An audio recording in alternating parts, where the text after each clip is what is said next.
Hare Krishna, Krishna Krishna, Hare Hare, Hare Rama, Rama Rama, Hare Hare. Hare Krishna, Krishna Krishna, Hare Hare, Hare Rama, Rama Rama, Hare Hare.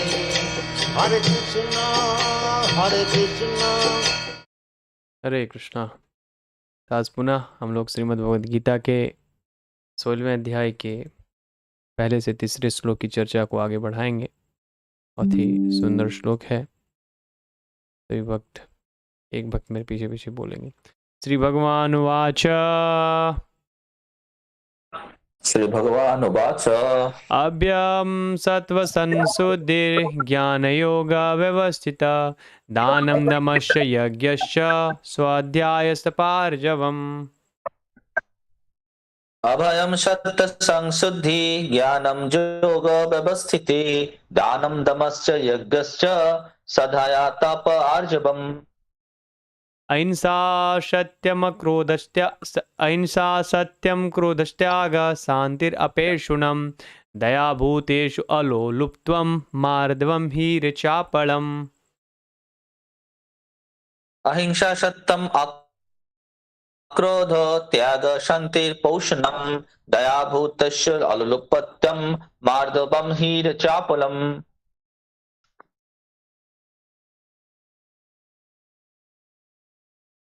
तेज क्षमा धृति शौचम अद्रोहनातिमानिता भवन्ति सम्पदं देवीम् अभिजातस्य भारत।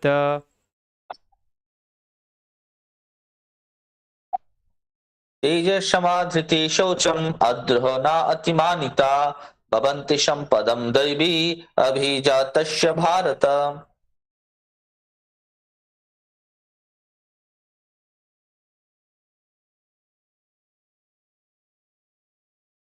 पढ़िए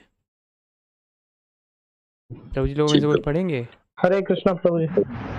श्री भगवान watch अभयं सत्यं संशुद्धि ज्ञान योग व्यवस्थित दानं दमस्य यज्ञस्य स्वाध्याय तप आर्जवम्। अहिंसा सत्यम अक्रोध त्याग शान्तिर्पैशुनम् दया भूतेषु लोलुप्तं मार्दवं हीर्ष्यापलं तेज क्षमा धृति शौचम् द्रोहो नातिमामितं भवन्ति सम्पदं देवीम् अभिजातस्य भारत। हरे कृष्ण। हरे कृष्ण प्रभु। हरे कृष्ण प्रभु। एक एक व्यक्ति करे पढ़िए। प्रभु हरे कृष्ण। श्री भगवान उवाच अभ्यं सत्त्वं संशुद्धिर्ज्ञान योग व्यवस्थित दानं दमश्च यज्ञश्च स्वाध्यायस्तप आर्जवम्। अहिंसा सत्यम अक्रोधस् त्याग शान्तिरपेषुणं दया भूतेष्व लोलुप्त्वं मार्दव हीर्य चापलम्। तेज क्षमा धृति शौचम अद्रोहो नातिमानिता भवन्ति सम्पदं दैवीम् अभिजातस्य भारत। हरे कृष्ण। यस। श्री भगवान वाच अभयं सत्त्वं संशुद्धि ज्ञान योग व्यवस्थित दानं दमश्च यज्ञश्च स्वाध्यायस्तप आर्जवम्। अहिंसा सत्यं क्रोध त्याग शान्तिरपेषुणं दया भूतेषु अलोलुप्त्वं मार्दवं ह्रीचापलम्। तेज क्षमा धृति शौचम् अद्रोहो नातिमानिता भवन्ति सम्पदं देवीम् अभिजातस्य भारत। Okay, very good. हरे कृष्ण प्रभु जी। अभयं सत्वं संशुद्धि ज्ञान योग व्यवस्थित दानं दम च यज्ञ च स्वाध्याय तप आर्जवम्। अहिंसा सत्यम अक्रोध त्याग शान्तिः अपेशुनं दया भूतेषु अलोलुप्त्वं मार्दवं हि अचापलम्। तेज क्षमा धृति शौचम पुत्रः न अतिमानिता भवन्ति संपद देवीम् अभिजातस्य भारत। दंडवत प्रणाम प्रभु। यस। हरे कृष्ण प्रभु जी। हरे कृष्णा। अभ्यम सत्व संशुद्धि ज्ञान योग व्यवस्थिति दानम दमश्च यज्ञश्च स्वाध्यायस्तप आर्जवम् अहिंसा सत्यम अक्रोधश् त्याग शान्तिर्पैशुनम् दया भूतेषु अलुलुप्तम् मार्दवम् ह्रिय चापलम् तेज क्षमा धृति शौचम् अद्रोहो नातिमानिता भवन्ति सम्पदम् दैवीम् अभिजातस्य भारत। हरे कृष्ण प्रभु जी, धन्यवाद प्रणाम। माता जी। हरे कृष्ण प्रभुजी। श्री भगवान उवाच अभयं सत्त्वसंशुद्धि ज्ञानयोगवस्थिति दानं दमश्च यज्ञश्च स्वाध्याय तप आर्जवम् अहिंसा सत्यम् अक्रोध त्याग शान्तिरपैशुनम् दया भूतेष्वलुलुप्त्वं मार्दवम् ह्रीर्चापलम् तेज क्षमा धृतिः शौचम् अद्रोहो न अतिमानिता भवन्ति सम्पदं दैवीम् अभिजातस्य भारत। हरे कृष्ण प्रभुजी। हरे कृष्ण प्रभु जी। श्री भगवान उवाच अभय सत्व संशुद्धि ज्ञान योगेश व्यवस्थितं दान दमश्च यज्ञश्च सर्वाध्यायस्तप आर्जवम् अहिंसा सत्यं क्रोधस्त्याग शान्तिरपेशुनं दया भूतेषु लोलुप्तं माधर्व हीर अचापलम् तेज क्षमा धृति शौचम् अद्रोह नाति मानिता भवन्ति सम्पद देव्यास्त भारत। हरे कृष्ण प्रभु जी। हरे कृष्ण प्रभु जी। अभयं सत्त्व संशुद्धिं ज्ञान योग व्यवस्थिति दानं दमस्य यज्ञस्य स्वाध्यायस्तप आर्जवम् अहिंसा सत्यकाम क्रोधस्त्यागः शान्तिर्पैशुनम् दया भूतेषु लोलुप्तं मार्दवम् हीरचापलम् तेज समाधृति शौचम् द्रोहो नातिमानितम् भवन्ति सम्पदं देवीं अभिजात्य भारत। हरे कृष्ण। हरे कृष्ण। ओके, शब्दार्थ हम लोग देख लिए हैं। अनुवाद एवं तात्पर्य श्री कृष्ण कृपा मूर्ति ये श्री भक्ति वेदांत स्वामी श्रील प्रभुपाद के द्वारा।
टीचर श्रील प्रभुपाद अनुवाद में लिख रहे हैं क्या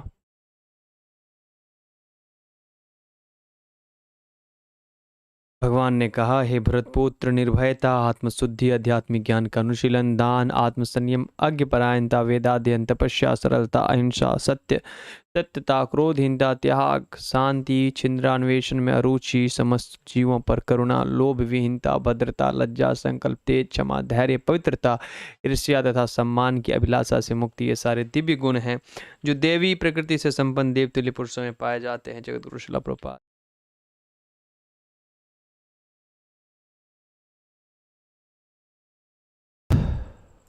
हरे कृष्णा। ओके, ठीक है, तो आप लोग प्राय जान ही गए इसमें किन के गुणों का वर्णन किया जा रहा है। 4 वर्ण और चारों आश्रम का। ठीक है, 4 वर्ण में कौन से 4 आश्रम में कौन से संन्यास गृहस्थ सन्यास के 3 गुण क्या क्या है? सन्यासी निर्भय होता है, ज्ञान युक्त होता है और ज्ञान योग में स्थित होता है। ठीक है। और ब्रह्मचारी का तपस्या था प्रभु जी, और दान दम और यज्ञ ये क्या गृहस्थ का है। ब्रह्मचारी का ये सही बोल रहे हैं कि गलत बोल रहे हैं? स्वाध्याय नहीं, वो वानप्रस्थ का था तपस्या। यस। हो गया 4, और 4 क्षत्रिय ब्राह्मण वैश्य और शूद्र का 4 ये वर्णन मिला। गृहस्थ का क्या कर्तव्य था? दानम दमश्य यज्ञस्य प्रभु। ठीक है, ये तो श्लोक में लिखा हुआ है, मतलब दान देना, और दूसरा है प्रभु जी दम, मतलब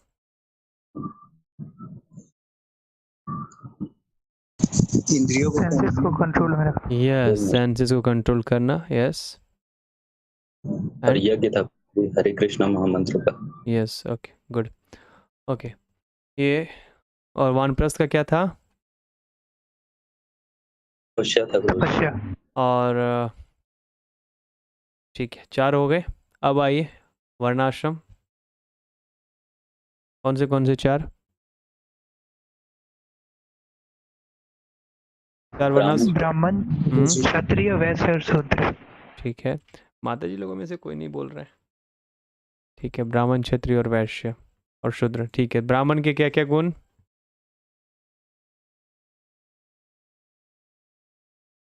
बता। सबसे पहले सरलता होना चाहिए, आर्जवम जिसे कहते हैं, मतलब महत्वपूर्ण विषय के बारे में किसी कोई चीज छुपाना नहीं चाहिए। दूसरा है अहिंसा। अहिंसा वो मतलब हिंसा में उसकी रुचि नहीं होनी चाहिए। तीसरा है सत्य, जो जैसा इस शास्त्र में है वैसा ही प्रस्तुत करना, वो अपने से झूठ कुछ ना बोलना। फिर है अक्रोध, मतलब क्रोध ना करना। कोई भी अगर व्यक्ति अगर आपको तिरस्कार करे तो उसमें क्रोध ना करना। फिर अपैशनम एक है, उसमें निंदा नहीं करना। और फिर त्याग है, उसमें बुरे शब्द से मतलब त्याग करना बुरे शब्दों का। ठीक है, और शांति है। ऐसे करके 12 गुण है ब्राह्मण के, और क्षत्रिय के फिर 3 गुण बताए, तेज, क्षमा और धृति। ओके। और फिर वैश्य के 2 गुण है, शौच, अद्रोह, और शूद्रों के 1 गुण है, जो कि और 3 को पूज्य भाव से देखते हैं। त्रिनादपि सुनिभा, चैन की भावना में रहते हैं। ठीक है, अगर ये इस प्रकार से 3 गुणों का पालन करते हैं तो उनका उद्धार निश्चित होता है। ठीक है, उसमें कोई डाउट नहीं करना चाहिए। ठीक, तात्पर्य पढ़ना शुरू करिए। हम लोग इधर गीता भूषण टीका देख ही लिए थे।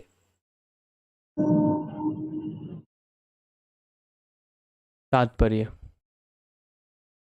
हरे कृष्ण। तात्पर्य में श्रील प्रभुपाद बता रहे हैं, 15वें अध्याय के प्रारंभ में इस भौतिक जगत रूपी अश्वत्थ वृक्ष की व्याख्या की गई थी। उससे निकलने वाली अतिरिक्त जड़ों की तुलना जीवों के शुभ तथा अशुभ कर्मों से की गई थी। इस पर चर्चा किए थे हम लोग कि जो सेकेंडरी उपजड़ें हैं, वासनाएं हैं, है ना, जो अच्छे बुरे कर्मों के वजह से होती है, और वो उन वासनाओं के वजह से लोगों को दैवीय और आसुरी प्रवृत्तियां प्राप्त होती हैं। ठीक है, वही था ना? यही था कि नहीं? जी प्रभु। यस, आगे बढ़िए। 9वें अध्याय में भी देवों तथा असुरों का वर्णन हुआ है। याद है?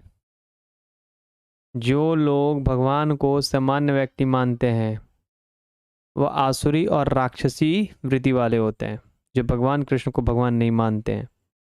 ठीक है, और जो भगवान कृष्ण को भगवान मानते हैं वह दैवीय गुण वाले होते हैं। क्या श्लोक था? मोघासा मोघ कर्माणो मोघ ज्ञान विचेतसः राक्षसी मासुरीम चेव प्रकृति मोहिनीम आश्रितः। है ना। और एक श्लोक क्या था, वह बहुत बड़ा मूर्ख भी होता है, फूल नंबर 1, है ना। पर हमारे प्रभु जी से पूछा गया कि प्रभु जी आप इनके विषय में क्या बोलते हैं। अरे एक है मुस्लिम लीडर जो दिन भर वैदिक शास्त्रों का उपदेश देते रहते हैं, क्या नाम है उनका, चश्मा उस्मा पहन के, Zakir Naik. I don't no.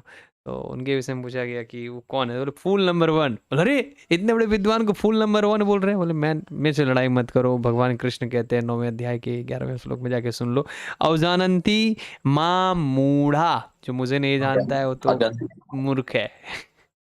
कौन बोल रहे हैं, भगवान कृष्ण। तो अगर कोई व्यक्ति बहुत बड़ी बड़ी बातें बोल रहा हो, ध्यान रखो, अब ये जरूरी नहीं है कि वो मुस्लिम है इसलिए ऐसे बोल सकते हैं। हिंदू में भी हमारे बहुत सारे लोग हैं जो बहुत सारी चीज़ें बोलते हैं लेकिन नहीं जानते हैं, तो फिर वह क्या है जो कृष्ण को नहीं जानते हैं, हैं बताइए।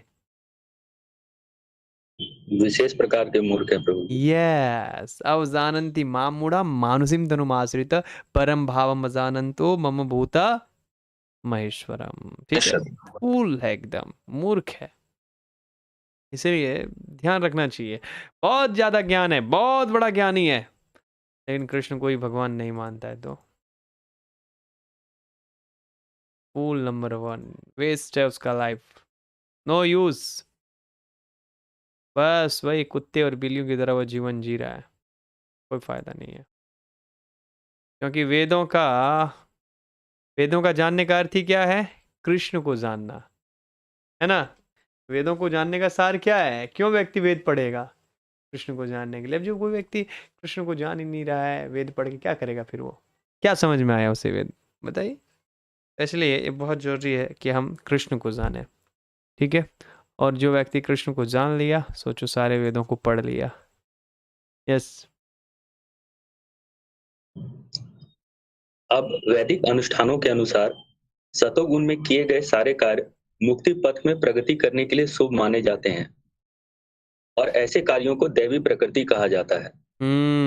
अब देखिए इन सारी चीज़ों को बहुत ही ध्यानपूर्वक देखना पड़ेगा। क्या प्रभुपाद जी के इस लाइन में वह गुण देख पा रहे हैं, शास्त्रों की बात को सुनना। प्रभुपाद क्या बोल रहे हैं, वैदिक अनुष्ठान मतलब वेद में जो बताया गया है उसके अनुसार व्यक्ति कार्य करे, तो उसको वेद में विश्वास है तभी तो कार्य करेगा। यह सब मुक्ति के पथ पर ले जाने वाला है, ध्यान रखिए। वेदों में विश्वास है, वेदों के अनुसार वह कार्य करता है, तो उसको फिर वह मुक्ति की ओर ले जाने वाला है। और यह सब बहुत सुंदर बात है, बहुत सूक्ष्म बात है कि अगर कोई व्यक्ति तमोगुणी भी हो, ध्यान रखिएगा, अगर कोई व्यक्ति तमोगुणी भी हो और वैदिक पद्धति को फॉलो कर रहा है, तो उसे क्या हमने सिखाया था, बताइए। इस प्रकार से डिजाइन किया गया है कि वह धीरे धीरे धीरे धीरे करके ऊपर की ओर बढ़ेगा, ठीक है। कि उसका जो लेवल है, जो अधिकार है, अगर उस अनुसार पर वह कार्य करता है, वह लेवल पे कार्य करता है, तो अगले लेवल पर वह अपने आप को प्रमोट कर सकता है, ठीक है। जैसे अगर हम पहले क्लास, आप लोग दूसरा में मतलब सेकंड क्लास में जाने से पहले पहला क्लास पढ़े होंगे ना, कि नहीं पढ़े थे, सभी लोग पढ़े थे ना। जी प्रभु।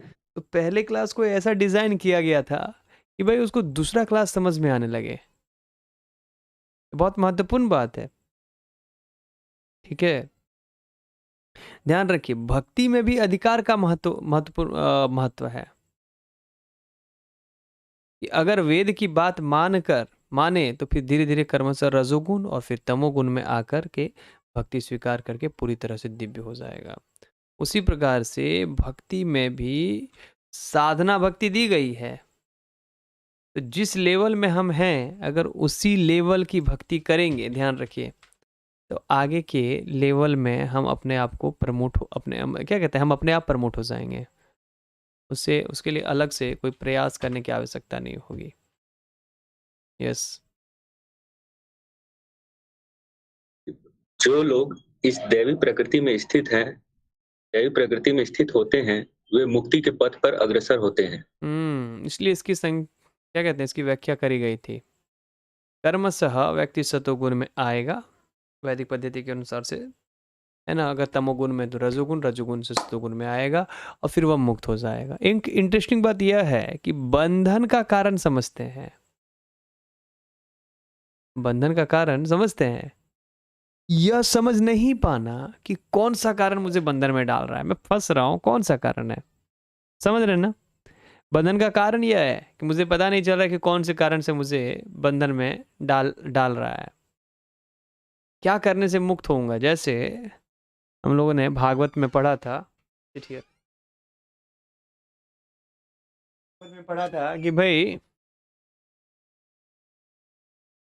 चींटी जो होती है वह गुड़ में जा करके फंस जाती है। अगर वह साइड से गुड़ को खाना चाहे तो खा करके आई थिंक निकल सकती है, लेकिन उसमें जाती है, बड़ा आनंद आ रहा है, बड़ा आनंद आ रहा है, बड़ा आनंद आ रहा है, और आनंद आते आते आते आते आते गुड़ के अंदर चल जाती है और फिर वहीं जा करके क्या हो जाती है, मर जाती है। कौन मरती है?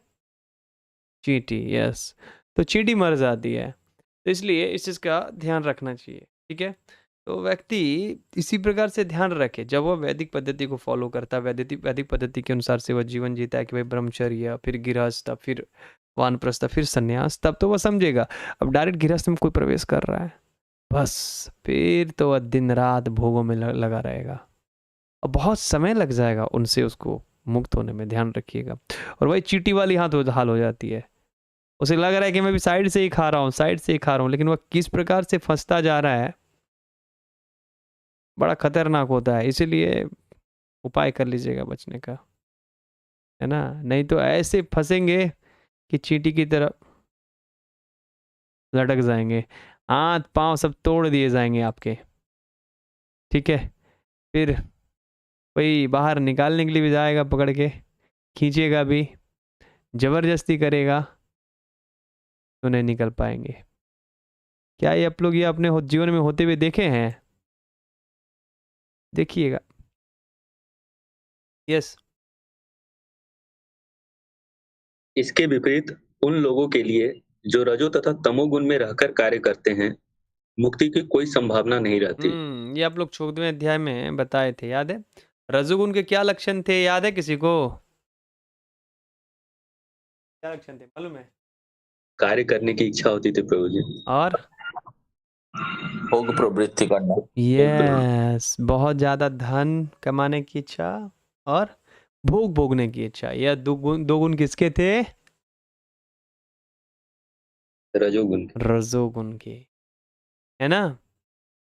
भोगों के भोगने के लिए कार्य करेगा, धन कमाएगा और फिर बनता जाएगा, कार्य करेगा और बन जाएगा, कार्य करेगा और बन जाएगा, ठीक है।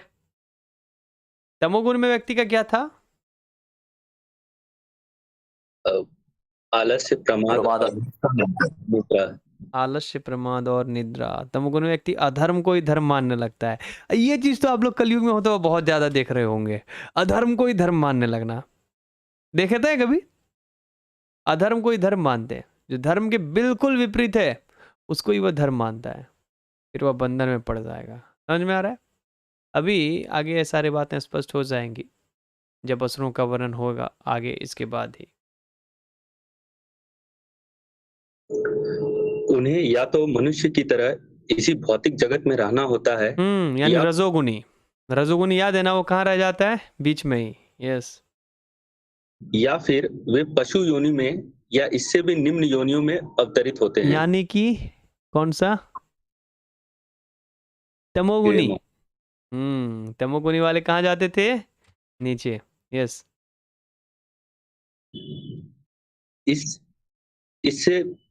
इस 16वें अध्याय में भगवान दैवी प्रकृति तथा उसके गुणों एवं आसुरी प्रकृति तथा उसके गुणों का समान रूप से वर्णन करते हैं। वे इन गुणों के लाभों तथा हानियों का भी वर्णन करते हैं। ये समझ में आ रहा है कि देवी गुण का क्या फायदा होगा? देवी गुण से फायदा क्या होगा व्यक्ति को? देवी गुण का क्या फायदा होगा कि सतोगुण में आ जाएगा और मुक्ति के पथ पर वह अग्रसर हो जाएगा।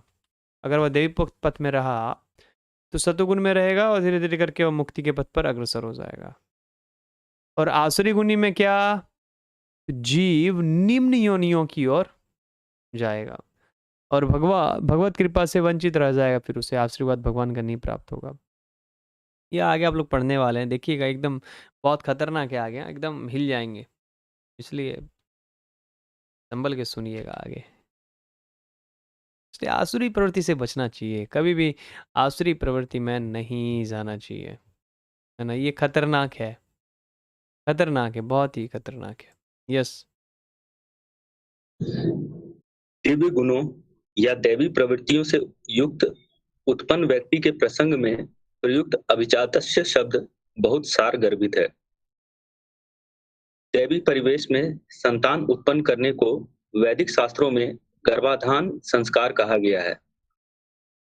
यदि माता पिता चाहते हैं कि दिव्य गुणों से युक्त संतान उत्पन्न हो, तो उन्हें सामाजिक जीवन में मनुष्यों के लिए बताए गए 10 नियमों का पालन करना चाहिए।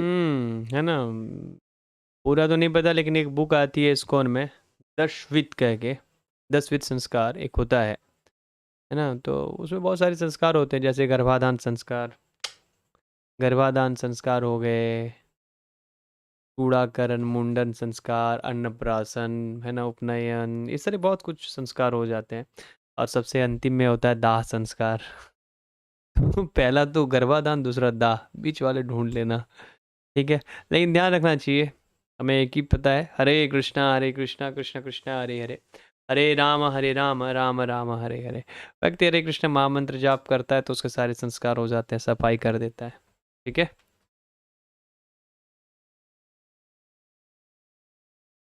भगवत गीता में हम पहले ही पढ़ चुके हैं कि अच्छी संतान उत्पन्न करने के निमित्त मैथुन जीवन साक्षात कृष्ण है। यहाँ पर पता ही नहीं है तो करेंगे कैसे।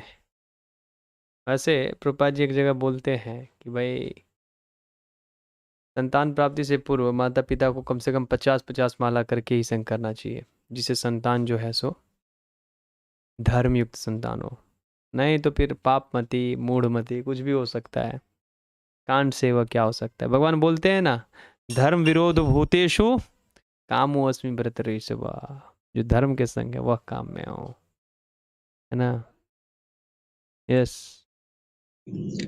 मैथुन जीवन गर्हित नहीं है यदि इसका कृष्ण भावनामृत में प्रयोग किया जाए। जो लोग कृष्ण भावनामृत में हैं, कम से कम उन्हें तो कुत्ते बिल्लियों की तरह संतानें उत्पन्न नहीं करनी चाहिए।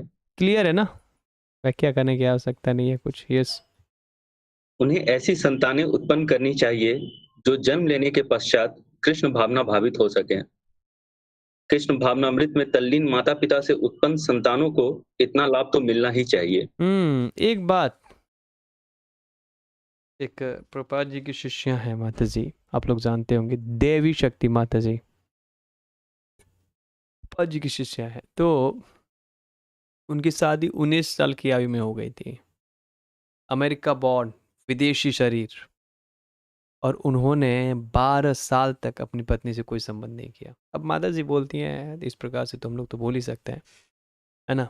12 ईयर्स उन्होंने कोई भी संग नहीं किया। फिर जीबीसी का आदेश आया कि एक संतान तो उत्पन्न करिए,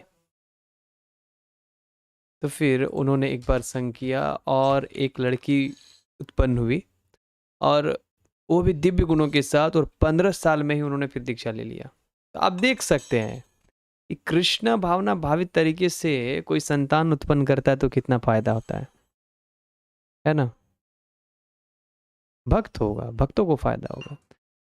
सनक सनातन प्रभु का लड़का एक बार, अब देखिए, मतलब वो बताते, मतलब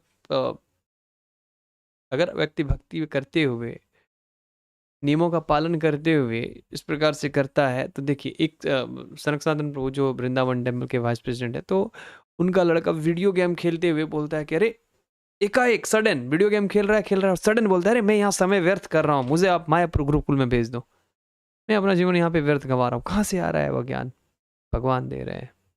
ऐसा संतान उत्पन्न हो तो माता पिता फिर कृतार्थ हो जाते हैं।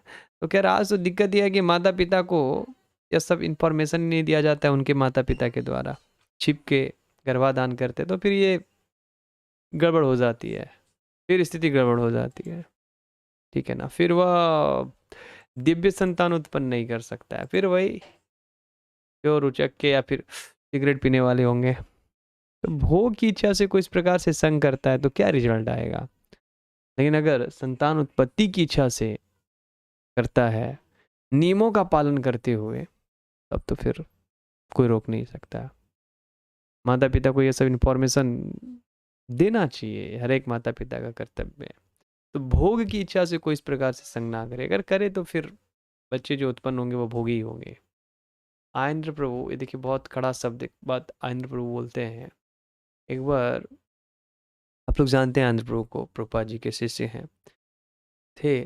तो उनको एक गृहस्थ भक्त ने उनसे पूछा, उन्होंने बोला उनको कि हमारा लड़का भक्ति नहीं करता है। तो उन्होंने क्या कहा मालूम है? तो उन्होंने कहा कि this is the result of your election, ये आपके अवैध संघ का फल है। ध्यान रखना चाहिए कि ऐसा नहीं है कि केवल हम स्टाम्प लगा लिए तो भक्त हो गए, नहीं, नियम पालन हमें करना ही होता है। इसलिए ये जरूरी है, लोग भी संतान उत्पत्ति के विषय में बहुत जरूरी है। ठीक है, इसके विपरीत ही एक अगर आप मतलब क्या कहें, अगर नियम पालन करते हैं तो देखिए इसके विपरीत ही एक भक्त हैं, इसको ज्वाइन किए, ब्रह्मचारी रहे, और उनका पहले से ही प्लान था कि मैं कुछ दिन ब्रह्मचारी रहूंगा और फिर गृहस्थ में जाऊंगा। तो बाद में उनकी शादी कर दी गई और उन्होंने 7 साल तक लगातार भक्ति करी। और उनका लड़का जब हुआ तो वह उनको और माता जी को खींच खींच कर मंगला आरती में लेकर के जाता था, चलो मंदिर जाना है। तो मैं खाली इतना बोल रहा हूँ कि एक अच्छा संस्कार दिया जाता है तो शुरुआत से ही तो एक अच्छा संतान होता है और वह आगे जाकर भक्त बनता है। खराब बुरा संस्कार दिया जाएगा तब तो फिर क्या बनेगा, है ना। अब जानते हैं प्रहलाद महाराज भक्तराज भक्त श्रोमणी हुए, उनका भी गर्भाधान जो हुआ था वह कृष्ण कंसेशनेस होकर के हुआ था। गलती से हिरण्यकशिपु उस समय बोल दिया था, अरे वहाँ के पक्षियाँ जो है सो कृष्ण का नाम ले रहे थे, बस विष्णु का नाम ले रहे थे। इतना सुनते ही उसी समय गर्भ ठहर गया। तो ये देख रहे हैं कि अगर कृष्ण कंसेशनेस होकर गर्भाधान हो तो फिर बहुत अच्छा है। तो मैं खाली इतना ही बोल रहा था कि एक अच्छा संस्कार दिया जाए शुरुआत से ही तो एक अच्छा संतान होता है। अगर नहीं अच्छा संस्कार देंगे लफंदर निकलेगा, मुझे क्या है। आप जानते हैं जैसे आज की स्थिति ऐसी है कि भाई नहीं बैठ जाओ। आज की स्थिति क्या है कि भाई जैसे ही माता जी गर्भवती होती हैं डॉक्टर्स बोलते हैं भाई टोटल बेड रेस्ट लेना है, जाके सो जाओ। फिर मायके चले जाते हैं। मायके पे तो आप जानते हैं कितने दिव्य दिव्य कार्य करते हैं, बस लगा लिए मूवी, या फिर क्योंकि सास भी कभी बहू थी, फिर बेटी हुई तो ससुराल में जाके लड़ाई करती है। फिर माता पिता चिंता करते हैं, पता नहीं क्यों मेरी बेटी के संस्कार इतने खराब हो गए, कैसे डाइवोर्स हो रहा है। तूने उसको संस्कार डाले हैं वैसे, ध्यान रखना। लड़का हुआ फाइटिंग मूवी देखी है, लड़ाई करेगा। लव स्टोरी देखा है, लड़की लेके भाग जाएगा। समझ रहे ना, ये स्थिति है। इसीलिए ध्यान रखिए, जो संस्कार आप बच्चों को गर्भ में दे सकते हैं वो फिर बाहर वह संस्कार नहीं दिया जा सकता है। तो मैं खाली इतना बोल रहा हूँ कि एक अच्छा संस्कार दिया जाए। गौरांग प्रभु आप लोग सब जानते हैं, बहुत अच्छे प्रचारक हैं। तो वो ऐसा कहते हैं कि उनकी माता जब वो गर्भ में थे तो क्या कहते कि वो उनकी माता विष्णु सहस्त्र नाम बोला करती थी जब वो गर्भ में थे। तो ये सब बड़ा प्रभाव होता है। कृष्ण भावना भावित अगर माता पिता है तो बहुत प्रभाव होता है। जैसे आप जानते होंगे शायद भक्ति विनोद जी प्रार्थना करे कि मुझे ऐसे संतान दें जो कृष्ण भावनामृत का प्रचार सब जगह कर सके। तो ये सब बातें हमें बोलना होगा तब समझ में आएगा। अगर बोलेंगे ही नहीं तो फिर पता कहाँ से चलेगा। ध्यान रखिएगा, ठीक है। यह एक संस्कार है, गर्भाधान एक संस्कार है। प्रभुपाद जी का मैंने इंस्ट्रक्शन पढ़ा था कि ये कोई चोरी का कार्य नहीं है, यह एक संस्कार है अगर नियमों के साथ होता है तो। भगवान खुद कह रहे हैं, आपने पढ़ा भगवान क्या कह रहे हैं, धर्म विरुद्ध भूतेषु कामोऽस्मि भरतर्षभ। धर्म के साथ किया गया वह काम हूं मैं। तो समझ रहे हैं। तो ये बहुत जरूरी है कि कृष्ण भावना भावित संतान हो हमारे, और उसके लिए जरूरी है कि माता पिता कृष्ण भावना भावित हो। प्रभुपाद जी इस संबंध में बहुत अच्छा एक जगह बोलते हैं कि problem is not over population but what the population is doing, ये प्रॉब्लम है। जनसंख्या की प्रॉब्लम नहीं है, जनसंख्या क्या कर रही है यह प्रॉब्लम है। अगर सब भक्त बने तो भगवान सबकी रक्षा करते हैं, सबके भरण पोषण की व्यवस्था भी करते हैं, समझ रहे हैं, सबकी रक्षा करते हैं। तो प्रभुपाद बोल रहे हैं कि जन्म से व्यक्ति को अच्छे संस्कार से युक्त हो सकता है और इसका दायित्व तो माता पिता के ऊपर होता है, होना चाहिए। अगर पहले संस्कार नहीं भी हो, एक चीज़ और ध्यान देना चाहिए कि भैया प्रभु जी अब तो हमारे संतान हो गए, हम वैसी अवस्था में नहीं है, क्या किया जाए। तो अगर माता पिता भक्ति करेंगे तो बच्चे देखेंगे तो फिर करेंगे। आप देखते हैं ना हमारे ग्रुप में, देखो पिताली माता जी की बेटी आती है ना मनाली डेली, और क्या नाम है, सोनी माता जी की बेटा कपीस आता है, एंड वन मोर साक्षी माता जी की भतीजी आती है, कितनी छोटी है, सो स्मॉल। अब देख रहे हैं, फिर वो भक्ति कर सकते हैं, देखकर भी प्रभाव पड़ते हैं, है ना। माता पिता भक्ति करते हुए देखने से बहुत सारे मतलब प्रभाव पड़ते हैं हमारे बच्चों पे, संस्कार पड़ते हैं। इसलिए ये सारी बातें ध्यान दे के सुनना चाहिए, है ना। इन सारी चीज़ों का प्रचार होना चाहिए, लोगों को पता होना चाहिए। नहीं पता होगा तो फिर वह बस कुत्ते और बिल्लियों की तरह संतान उत्पन्न करेंगे और फिर वह व्यर्थ हो जाएगा। जैसे रोड पे आज की स्थिति यही हो रही है कि नहीं। कुछ, मैं नाम नहीं लूँगा, लेकिन कुछ धर्मों में ऐसे बोला जा रहा है भाई बहुत संतान उत्पन्न करो, बहुत संतान उत्पन्न करो। बस वो इतना ही पढ़ रहे हैं, फिर आगे नहीं पढ़ रहे हैं कि उनको भगवान की ओर बढ़ाना चाहिए, वो नहीं पढ़ रहे हैं। वो केवल पढ़ रहे हैं बहुत संतान उत्पन्न करो, बहुत संतान उत्पन्न कर रहे हैं, और आप फिर देख रहे हैं कि वो रोड पे ही फिर पड़े रहते हो बच्चे, वही कुत्ते बिल्लियों की तरह। ये चीज़ ध्यान रखना चाहिए, बहुत अच्छे तरीके से इसको ध्यान रखना चाहिए। यस, ध्यान रखिए, ये भी संभावना है कि अगर नहीं हुई है और माता पिता भक्त हैं तो माता पिता को देख करके बच्चे भक्त बन जाए। इसीलिए जैसे भी हो बच्चों को संस्कार देने चाहिए कि वह भक्ति में आगे आए, भक्ति करें, ठीक है। अगर नहीं कर रहा है फिर तो बड़ा दिक्कत हो जाता है। एक चीज़ इसमें ये क्या कहते हैं, सुमित्रा देवी एक बहुत सुंदर बात कहती है यहाँ पर, आप लोगों को शायद पता होगा या नहीं होगा। जब वह भगवान श्री रामचंद्र जंगल में जा रहे थे तो वो अपनी माता से आशीर्वाद लेने के लिए गए, आदेश लेने के लिए। भगवान ने भेजा कि अपनी माता से आदेश लेकर के आओ कि तुम वन में जा सकते हो। तो जब वह वन में माता से आदेश लेने के लिए गए तो बोले, अरे तुम मुझे पूछने क्यों आए, तुम्हें तो वहीं से चले जाना चाहिए था। अब राम वन में जा रहे हैं और देवी सीता जा रही है वन में, तो तुम मुझसे पूछने आए हो, तो गलत बात है। तो उस समय वहाँ पर वह बहुत सुंदर कहती है कि भाई वास्तविक में अभी तक मैं अपने आप को पुत्र वाली नहीं मानती थी, मेरा कोई पुत्र है ऐसा मैं नहीं सोचता था, लेकिन आज से मैं अपने आप को कह पाऊंगी कि मेरा भी एक पुत्र है और वह राम का भक्त है, ठीक है, राम का सेवक है।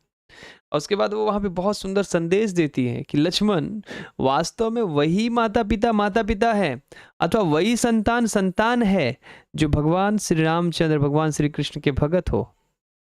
अगर लड़का बच्चा भगवान श्री कृष्ण का भगत नहीं है तब तो वह केवल और केवल, अब साफ लिखती है कि तब तो वह केवल अपने माता पिता के जवानी को काटने के लिए वह उत्पन्न हुआ है।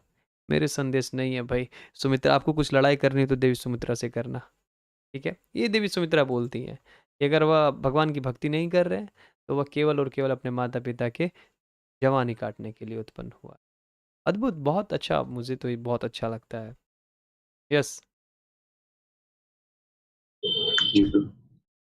वनाश्रम धर्म नामक सामाजिक संस्था जो समाज को सामाजिक जीवन के 4 विभागों एवं काम धंधों अथवा वर्णों के 4 विभागों में विभाजित करती है। मानव समाज को जन्म के अनुसार विभाजित करने के उद्देश्य से नहीं है। ऐसा विभाजन शैक्षिक समझना पड़ेगा इसको, बहुत सुंदर है। मानव समाज को जन्म के अनुसार विभाजित करने के उद्देश्य से नहीं है। आप लोग के मन में यह बहुत प्रश्न आ रहा होगा, आ रहा था कि नहीं, बता। जी प्रभु, कि जाति धर्म का यस, समझ रहे हैं? श्रील प्रभुपाद यहाँ क्लियर कर रहे हैं। और भगवान एक जगह और क्लियर करते हैं, क्या? चतुर्वर्णम मया सृष्टा गुण कर्म विभागसः। तोड़िए, चतुर्वर्ण मेरी सृष्टि है, गुण कर्म के अनुसार से मैंने विभाजित किया है। समझ रहे हैं आप? वो जो प्रश्न आया था कि माँ प्रभु जी भक्त, तो आप देख लीजिए यहाँ पर, समझ रहे हैं? तो जिस प्रकार से व्यक्ति के गुण होते हैं उसको उसी प्रकार के कार्य में नियोजित करना चाहिए। अभी का दिक्कत क्या है?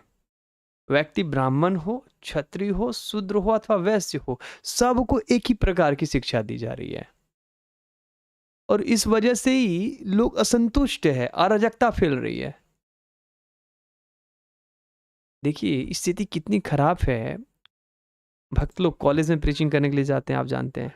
एक बार कुछ भक्त लोग कॉलेज में प्रीचिंग कर रहे थे और कुछ लड़के आते थे, संडे फीस्ट था, कुछ आते थे। तो एक बार उनके माता पिता को पता चल गया और वो उनके माता पिता उनके पास आए और चिल्लाने लगे, और चिल्लाए नहीं, कोर्ट केस तक कर दिया।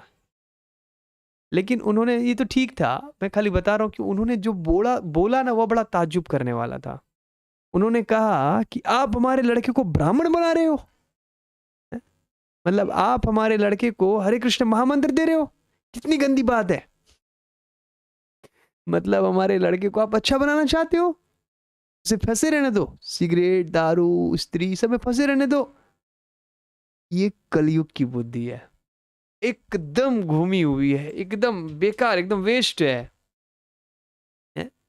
हमारे पास भी कुछ माता पिता आते हैं, कुछ तो ऐसे माता पिता हो गए जो आते डांटते हैं, और कुछ ऐसे माता पिता भी आते हैं कि हमारा लड़का दूर हो गया है, बेकार हो गया, बिगड़ गया, कृपया बचाएं। समझ रहे हैं? और जब ठीक होते हैं तो हम कहते हैं हरे कृष्ण करो, तो कहते हैं नहीं, लड़के को बिगाड़ो मत।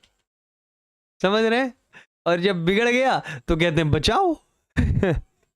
ये स्थिति है। जब ठीक नहीं होते हैं तो उस समय अगर हरे कृष्ण दीजिए, नहीं बिगड़ जाएगा, समझ रहे हो?